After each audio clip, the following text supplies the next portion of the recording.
Hi കൂട്ടുകാരെ, വിരശല്യം സുഖപ്പെടാനുള്ള നല്ലൊരു ഔഷധമാണ് നമ്മൾ തയ്യാറാക്കുന്നത്.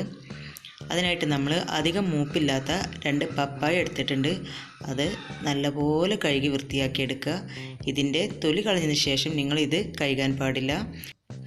ചാനൽ സബ്സ്ക്രൈബ് ചെയ്യാത്ത എല്ലാ കൂട്ടുകാരും ചാനലൊന്ന് സബ്സ്ക്രൈബ് ചെയ്യാം. ഇത് ചെറുതായിട്ട് കട്ട് ചെയ്തെടുക്കുക. വലിയവർക്കും കുട്ടികൾക്കും വിരശല്യം മാറാനായിട്ടുള്ള നല്ലൊരു ഔഷധം തന്നെയാണിത്. ഇനി നമുക്കിത് വേവിച്ചെടുക്കണം. ഇതൊരു പാത്രത്തിലിട്ടിട്ട് ഇതിലേക്ക് ആവശ്യത്തിന് ഉപ്പ് ചേർത്ത് കൊടുക്കാം. ആവശ്യത്തിന് വെള്ളം ഒഴിച്ച് കൊടുത്തിട്ട് നമുക്കിത് വേവിച്ചെടുക്കണം. വെള്ളം ഇത്ര മതിയാകും. നമ്മുടെ പപ്പായ ഇവിടെ വേവാറായിട്ടുണ്ട്. ഇതിലെ വെള്ളമെല്ലാം വറ്റിയിട്ടുണ്ട്. വലിയവർക്കാണെങ്കിലും കുട്ടികൾക്കാണെങ്കിലും ഇത് ഇങ്ങനെ തന്നെ കഴിക്കാൻ കൊടുക്കുക. അപ്പോൾ അവരുടെ വിരശല്യം പൂർണ്ണമായിട്ടും സുഖപ്പെടുന്നതാണ്.